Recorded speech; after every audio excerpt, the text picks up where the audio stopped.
Hi everyone, welcome back to the channel. In this video, we'll discuss part 2 of chapter number 14, the United Nations Organization. Till here, we have completed everything in part 1. We'll start part 2 with this topic, Security Council. बेटा अगर आप लोगों ने part 1 का video देखा होगा तो आप लोग अब यूएन को थोड़ा बहुत तो जान गए होंगे, समझ गए होंगे. हमने जनरल असेंबली को पार्ट 1 में कंप्लीट किया था. अब हम पढ़ेंगे सिक्योरिटी काउंसिल को. सिक्योरिटी काउंसिल एक बहुत पावरफुल ऑर्गन है. किसका? यूनाइटेड नेशंस का. क्या है? पावरफुल ऑर्गन है यूनाइटेड नेशंस का. इसे एग्जीक्यूटिव विंग भी कहा जाता है. यूएन का एग्जीक्यूटिव विंग कौन है? Security council. एक तो बहुत पावरफुल ऑर्गन है, एग्जीक्यूटिव विंग है यूएन का. इसमें परमानेंट मेंबर्स भी होते हैं और नॉन परमानेंट मेंबर्स भी होते हैं. अगर हम परमानेंट मेंबर्स की बात करें तो परमानेंट मेंबर्स हैं China, France, Russia, UK, USA. 5 permanent members हैं. कौन कौन से हैं बेटा? वो चाइना, फ्रांस, रशिया, यूएसए और यूके. और ये पांचों ही कंट्रीज वो कंट्रीज़ हैं जो वर्ल्ड वॉर 2 की विजेता थी. मतलब जो वर्ल्ड वॉर 2 को जीती थी. ठीक है. जैसे वर्ल्ड वॉर 2 को हारने वाला था जर्मनी, इटली, जापान. देखो वो कहीं पर है क्या यहाँ पर? नहीं. वर्ल्ड वॉर 2 को जीतने वाली कंट्री ही क्या बनी? Permanent member. और उन बहुत सारी कंट्रीज थी, उनमें से 5 क्या बनी? इंपॉर्टेंट कंट्रीज परमानेंट मेंबर्स बन गई. और अच्छा, ये जो परमानेंट मेंबर्स हैं इनके पास वीटो पावर है. वीटो पावर का मतलब क्या होता है? नो कहने का राइट. अगर इन लोगों ने किसी बात के लिए ना कह दिया, या वीटो को आप ऐसे भी बोल सकते हो, राइट टू रिजेक्ट. कौन सा राइट है ये? Right to reject. Veto power means right to reject या नो कहने का अधिकार. तो भाई अभी हमने लोगों ने पढ़ा था पार्ट 1 में कि टोटल 193 कंट्रीज़ हैं. काय में? किस में? यूएन में. अगर इनमें से 190 कंट्री भी किसी चीज़ के लिए यस बोलें और इन पांचों में से कोई एक भी ना बोल दे तो वो काम कभी नहीं होगा. समझ में आई वीटो पावर की ताकत क्या है? China, France, Russia, UK, USA के पास है वीटो पावर. और वीटो पावर को आप क्या बोलोगे? राइट टू रिजेक्ट और राइट टू से नो. टोटल 193 कंट्रीज हैं. इनमें से 191 कंट्री भी किसी काम को करने के लिए हाँ बोल दे और एक इन पांचों में से ना बोल दे तो वो काम कभी नहीं होगा. वीटो पावर का वेटेज समझ में आ गया होगा, होप. जो नॉन परमानेंट मेंबर्स हैं वो 10 हैं. परमानेंट मेंबर 5 है, नॉन परमानेंट मेंबर 10 है. तो टोटल सिक्योरिटी काउंसिल में कितने मेंबर हो गए? 15. और ये जो 10 होते हैं इनका इलेक्शन होता है, या इन्हें इलेक्ट किया जाता है कितने सालों के लिए? 2 सालों के लिए. ठीक है. 5 तो परमानेंट है, हमेशा ही रहेंगे. जो 10 नॉन परमानेंट हैं उनको कितने साल के लिए इलेक्ट किया जाता है? 2 साल के लिए. ठीक है. जो मीटिंग्स होती हैं सिक्योरिटी काउंसिल की वो वंस इन अ मंथ तो होती हैं. और इसके अलावा वंस इन अ मंथ के अलावा भी जब जब रिक्वायरमेंट हो तब तब हो जाती हैं. बेटा अब हम फंक्शंस पढ़ेंगे सिक्योरिटी काउंसिल के. तो बहुत सारे फंक्शंस परफॉर्म करता है सिक्योरिटी काउंसिल. फर्स्ट फंक्शन है ये रेस्पॉन्सिबल है किसके लिए? पीस को मेंटेन करने के लिए बिटवीन कंट्रीज़. जितनी भी कंट्रीज़ हैं अगर उनके बीच में कोई डिस्प्यूट है तो उसे रिजॉल्व करके पीस को मेंटेन करना, शांति बनाए रखना किसका काम है? यूएन का, यूनाइटेड नेशंस का काम है कि जितनी भी कंट्रीज़ हैं उनके बीच में अगर कोई गलती से डिस्प्यूट है भी तो उसे कैसे सॉल्व किया जाएगा? पीसफुल वे में सॉल्व किया जाएगा और विश्व में, दुनिया में, अर्थ के ऊपर शांति को बनाए रखा जाएगा. ये किसके लिए कौन जिम्मेदार है?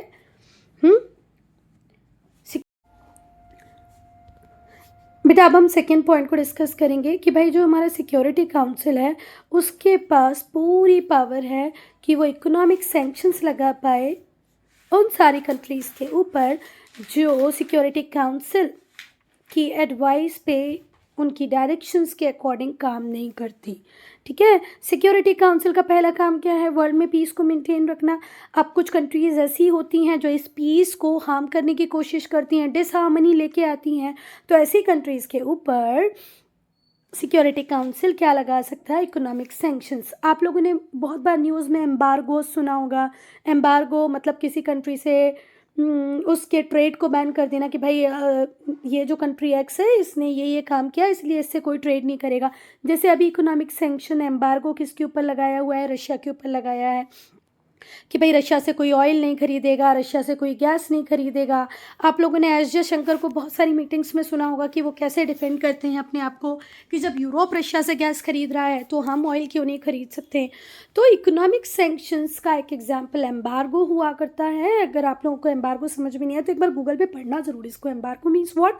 किसी कंट्री के ट्रेड पर बैन लगा देना। अभी सिक्योरिटी काउंसिल ने किसके ट्रेड पर बैन लगाया हुआ है? रशिया, कि भाई रशिया से कोई ऑयल नहीं खरीदेगा, रशिया से कोई ये नहीं खरीदेगा, वो नहीं खरीदेगा। क्यों लगाया हुआ है रशिया के ऊपर एम्बार्गो? क्योंकि रशिया ने किस कंट्री के ऊपर अटैक किया? यूक्रेन, है ना। चलो आगे चलते हैं। फिर इसके पास पूरा राइट है सिक्योरिटी काउंसिल के पास कि वो मिलिट्री एक्शन ले वो सारी कंट्रीज़ के ऊपर जो वर्ल्ड पीस को अपहोल्ड नहीं करें। इकोनॉमिक सैंक्शंस लगाएगा, उसके ट्रेड को कम कर देगा, उसके ऊपर पेनाल्टी लगाएगा। साथ ही साथ अगर वो कंट्री नहीं मानेगी तो उसके ऊपर मिलिट्री एक्शन भी ले सकता है। वर्ल्ड पीस को डिस्टर्बेंस होगा तो ये मिलिट्री एक्शन भी ले लेगा। देखो 4th पॉइंट अब हम पढ़ने वाले हैं। Even security council general assembly को भी रिकमेंड करता है कि भाई इस मेंबर कंट्री को एक्सपेल कर दो, इसको यूएन से निकाल दो, क्योंकि ये जो पर्टिकुलर मेंबर कंट्री है ये यूएन चार्टर को फॉलो नहीं करती, उसके साथ एडहेर नहीं है। ठीक है। यहाँ पर ये जो वर्ड लिखा है ना बेटा एडहेयर, इसका मतलब पालन करना होता है, किसी बात को मानना होता है। ठीक है। तो डज नॉट एडहेयर मतलब पालन ना करना। तो कोई भी मेंबर कंट्री अगर यूएन चार्टर को नहीं मानेगी तो जनरल असेंबली को कौन रिकमेंड कर देगा? सिक्योरिटी काउंसिल के भाई इस कंट्री को एक्सपेल कर दो, बाहर निकाल दो। 5th point, it has to recommend the name of a person for the appointment of secretary general. Secretary general एक बहुत इंपॉर्टेंट पोजीशन होती है बेटा, जनरल असेंबली में होता है सेक्रेटरी जनरल, और ये एक बहुत इंपॉर्टेंट पोजीशन होती है। तो इस इंपॉर्टेंट पोजीशन पे कौन व्यक्ति बैठेगा उसका नाम भी रिकमेंड कौन ही करता है? सिक्योरिटी काउंसिल, क्योंकि इसमें होते हैं वो 5 परमानेंट मेंबर जिनकी यूएन में चलती है। मैं तो ऐसे ही मानती हूँ पर बाकी ठीक है। चलो, it also recommends names of new members for admission of UN. अब बहुत सारी छोटी छोटी कंट्रीज़ इंडिपेंडेंट होती जा रही हैं, न्यूली फॉर्म होती जा रही हैं। पहले जो यूएन का पार्ट नहीं थी अब वो यूएन का पार्ट बनना चाहती हैं, तो उनका नाम भी रिकमेंड करता है सिक्योरिटी काउंसिल। किसको? जनरल असेंबली को, कि भाई इनका एडमिशन कर लो, इन्हें यूएन का पार्ट बना लो। अब हम पढ़ेंगे एक और ऑर्गन को जिसका नाम है economic and social council. Economic and social council, ECO for economics, SO for social and C for council. जो एम है इकोनॉमिक और सोशल काउंसिल का वो ये है कि वर्ल्ड को वांट से फ्री करना है, मतलब सबके पास इतना कुछ तो हो कि उसकी बेसिक नीड्स पूरी हो जाए। ठीक है। ये इंश्योर करता है, economic and social council ensure करता है कि इकोनॉमिकली भी सोशली भी सारी कंट्रीज प्रोग्रेस करेंगी। बेटा इसमें 54 मेंबर्स होते हैं। इकोनॉमिक एंड सोशल काउंसिल में कितने मेंबर हैं? 54 मेंबर्स हैं। तो आपको लग रहा होगा कि टोटल 193 कंट्रीज़ में से 54 मेंबर्स, क्या बाकी कंट्रीज़ में इकोनॉमिक और सोशल प्रोग्रेस नहीं होगी? तो ऐसा बिल्कुल नहीं है बेटा। ये जो 54 मेंबर्स होते हैं इसके 1/3 हर साल यानी हर 3 साल में क्या हो जाते हैं? रिटायर हो जाते हैं। 1/3 रिटायर एवरी 3 ईयर्स, हर 3 साल में 1/3 रिटायर हो जाएंगे। तो 1/3 रिटायर का मतलब क्या होता है? 3 1 जो 3, 3 8 जो 24, मतलब 18 मेंबर्स हर ईयर हर 3 साल में रिटायर हो जाएंगे और उसकी जगह न्यू मेंबर्स आ जाएंगे। तो हर 3 साल में 18 नए मेंबर जुड़ेंगे, पुराने 18 कम हो जाएंगे, फिर नए 18 जुड़ेंगे। इस तरीके से सारे 193 मेंबर कंट्रीज़ को इसका पार्ट बनने का मौका मिलता है। फिर से ध्यान से सुनो, जो इकोनॉमिक और सोशल काउंसिल है ये इंश्योर करती है कि वर्ल्ड को वांट से फ्री कर देगी, सब की बेसिक नेसेसिटी को पूरा कर देगी। ये इंश्योर कराता है कि जितनी भी कंट्रीज़ हैं वो सब इकोनॉमिकली सोशली प्रोग्रेस करेंगी। इसके जो मेंबर्स हैं वो कितने 54, जिसमें से कि 1/3 हर 3 साल में रिटायर हो जाते हैं और उनकी जगह नए मेंबर्स आ जाते हैं। अब हम फंक्शंस की बात करेंगे तो पहला काम है ये ओवरसी करता है यूएन एजेंसीज़ को, मतलब इकोनॉमिक एंड सोशल काउंसिल का काम है कि जितनी भी एजेंसीज़ हैं यूएन की उनको देखना। कौन कौन सी एजेंसी को देखेगा ये? WHO, World Health Organisation, UNICEF, UNESCO, इन सब के कामों को देखना इकोनॉमिक एंड सोशल काउंसिल का काम है। दूसरा, ये स्टडीज़ को कंडक्ट कराता है, रिपोर्ट्स बनाता है। किसकी रिपोर्ट बनाएगा बेटा? कि भाई इकोनॉमिक कंडीशन कैसी है किसी कंट्री में, कल्चरल इश्यूज़ हैं, हेल्थ स्टेटस कैसा है, एजुकेशन कैसा है। देखो टोटल इतनी सारी कंट्रीज़ हैं तो इन कंट्रीज़ में एजुकेशन सही है कि नहीं, हेल्थ सही है कि नहीं, कल्चरल इश्यूज़ कैसे हैं, इकोनॉमिक कंडीशन कैसी हैं, सब के ऊपर रिपोर्ट भी प्रिपेयर करता है। कौन? Economic and social council. Even economic और सोशल प्रोग्रेस हो इसके लिए भी बहुत सारे काम करता है economic and social council. Economic बोले तो आर्थिक, आर्थिक बोले तो रिलेटेड टू मनी, सोशल बोले तो सामाजिक, दोनों के लिए प्रयास करता है। इवन ये एनकरेज करता है encourage respect for human rights. ये एनकरेज करता है, बढ़ावा देता है किसको? रिस्पेक्ट किया जाए। किसका रिस्पेक्ट किया जाए? ह्यूमन राइट्स का। फंडामेंटल फ्रीडम का मतलब हर कंट्री में लोगों के पास फंडामेंटल फ्रीडम हो, ह्यूमन राइट्स को रिस्पेक्ट किया जाए। इवन ये कल्चरल और एजुकेशनल कोऑपरेशन को भी बढ़ावा देता है। जितनी भी कंट्रीज़ हैं उनमें आपस में कल्चरल कोऑपरेशन हो, एजुकेशनल कोऑपरेशन हो। ये कौन बताता है? Economic and social council. अगर ये पॉइंट आप लोगों को समझ में नहीं आया तो फिर से समझो। ये एनकरेज करता है रिस्पेक्ट को किसके टुवर्ड्स? ह्यूमन राइट्स के टुवर्ड्स, फंडामेंटल फ्रीडम के टुवर्ड्स, कि भाई हर कंट्री में कुछ बेसिक ह्यूमन राइट्स तो लोगों को दिए जाएं, सबके पास फंडामेंटल फ्रीडम हो। ये इवन प्रमोट करता है कल्चरल और एजुकेशनल कोऑपरेशन को अमंग कंट्रीज़। बेटा अब हम पढ़ेंगे बेटा ट्रस्टीशिप काउंसिल को, जिसे आज हम ऑब्सोलीट आउटडेटेड कह सकते हैं क्योंकि आज प्रेजेंट डे में इसकी कोई ज़रूरत नहीं है। इसे क्यों बनाया गया था पता है? कि 1945 में जब यूएन बना तो उस टाइम में बहुत सारी कंट्रीज़ थी जो इंडिपेंडेंट नहीं हुई थी, जिन्हें आज़ादी नहीं मिली थी। तो ट्रस्टीशिप काउंसिल का काम था उन सारी कंट्रीज़ को आज़ादी दिलाना जिनके ऊपर कॉलोनियल रूल है। हमारा इंडिया भी 1945 में आज़ाद नहीं हुआ था, है ना? तो जो ट्रस्टीशिप काउंसिल था उसे बनाया गया था सेकेंड वर्ल्ड वॉर के बाद with the aim to make the 11 trust territories self sufficient for independence. मैंने आपको बताया ना बेटा उस टाइम इंडिया भी आज़ाद नहीं हुआ था, पर इंडिया के लिए ट्रस्टीशिप काउंसिल कुछ ज़्यादा सोचता नहीं था क्योंकि इनके पास एक अलग ही लिस्ट थी 11 ट्रस्ट टेरिटरीज़ की जिनको सेल्फ सफिशिएंट बनाना ट्रस्टीशिप काउंसिल का टारगेट था कि वो आज़ाद हो जाएं। जैसे रवांडा था, कैमरून था, न्यू गिनी, ऐसे 11 पूरी टेरिटरीज़ हैं। अच्छा, कैमरून में भी फ्रेंच कंट्रोल भी था और ब्रिटेन कंट्रोल भी था, तो ब्रिटेन कंट्रोल वाले एरिया को भी आज़ाद कराना है, फ्रेंच कंट्रोल वाले एरिया को भी आज़ाद कराना है। और टोगोलैंड था, मतलब ऐसी बहुत 11 टेरिटरीज़ थी। तो आप लोग गूगल करना तो मिल जाएंगे आपको ये 11 ट्रस्ट टेरिटरीज़। खैर उनके नाम आपको लर्न नहीं करने क्योंकि हमारी बुक में दिया ही नहीं है तो मैम पूछेगी नहीं। तो 11 ट्रस्ट टेरिटरीज़ को सेल्फ सफिशिएंट बनाना था जिससे उन्हें क्या मिल जाए? आज़ादी। तो बेटा आप तो ये चारों की चारों चारों मतलब सारी की सारी 11 की 11 टेरिटरी क्या हो गई हैं? इंडिपेंडेंट हो गई हैं। जिन 11 टेरिटरी जो 11 ट्रस्ट टेरिटरीज़ के लिए बनाया गया था, अब आज तो वो सारी इंडिपेंडेंट हो गई हैं। अब वो इंडिपेंडेंट हो गए हैं तो आपको लगता है इस ऑर्गन का कोई काम है? नहीं है।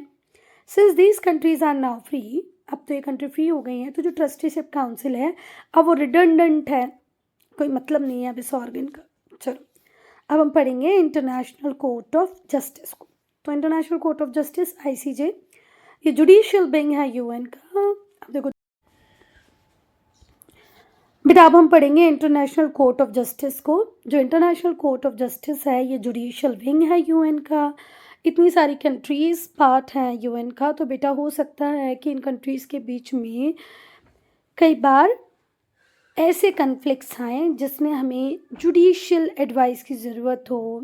केसेस कई बार ऐसे हों जिन्हें हमें कोर्ट तक लेके जाना पड़े, तो ये बहुत ज़रूरी था कि इसका एक जुडिशियल विंग हो। तो international court of justice judicial wing है यूएन का, ठीक है।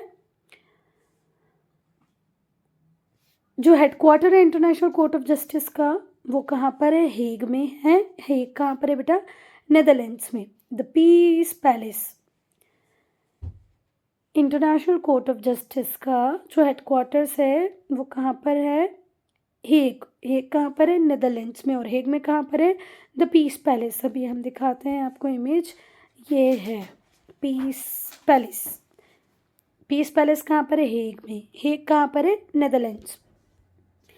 जो इंटरनेशनल कोर्ट ऑफ जस्टिस है उसमें 15 जज होते हैं, 15 जजेस होते हैं, 15 जजेस होते हैं, 15 जज होते हैं। हर जज जो होता है वो डिफरेंट कंट्री से बिलोंग करता है और इसे इलेक्ट करती है जनरल असेंबली और security council. Security council general assembly मिलकर के जजेस को इलेक्ट करती है। All in all her country को मौका मिलता है कि भाई वो अपने जज को यहाँ पर भेज पाएँ। और एक जज का जो टाइम पीरियड, जो टेन्योर होता है वो 9 ईयर्स का होता है और 1/3 रिटायर हो जाते हैं हर 3 ईयर में, ठीक है। जो टर्म होता है जज का वो कितना होता है? 9 ईयर्स। 1/3 रिटायर हो जाते हैं हर 3 साल में। बेटा ये पूरी लिस्ट है सेक्रेटरीज की। Secretary general of United Nations Trygve Lie Norway के ये पहले थे, अभी एंटोनियो गुटेरेस हैं और शायद अभी भी ये ही हैं। एंटोनियो गुटेरेस कहाँ के थे? ये पोर्चुगल के थे, ठीक है। इसके पहले बंग की मून थे साउथ कोरिया के, फिर कोफी अन्नन थे घाना के, ठीक है। ये पूरी लिस्ट है, इसको देख लेना एक बार। फंक्शंस क्या हैं आईसीजे के, इंटरनेशनल कोर्ट ऑफ जस्टिस के? क्योंकि ये जुडिशियल विंग है तो ये डिस्प्यूट्स को सेटल करता है। मेंबर कंट्रीज़ के बीच में जितने भी डिस्प्यूट्स हैं उन्हें सेटल करेगा। ये इवन लीगल एडवाइस भी देता है यूएन के डिफरेंट ऑर्गन को। यूएन के किसी भी ऑर्गन को अगर लीगल एडवाइस की ज़रूरत होती है तो वो भी कौन देता है? International court of justice. अब हम पढ़ेंगे सेक्रेटेरिएट को। तो जो सेक्रेटेरिएट होता है वो रिस्पॉन्सिबल होता है एवरीडे वर्क। यूएन का जो भी एवरीडे वर्क होता है वो सेक्रेटेरिएट ही करता है।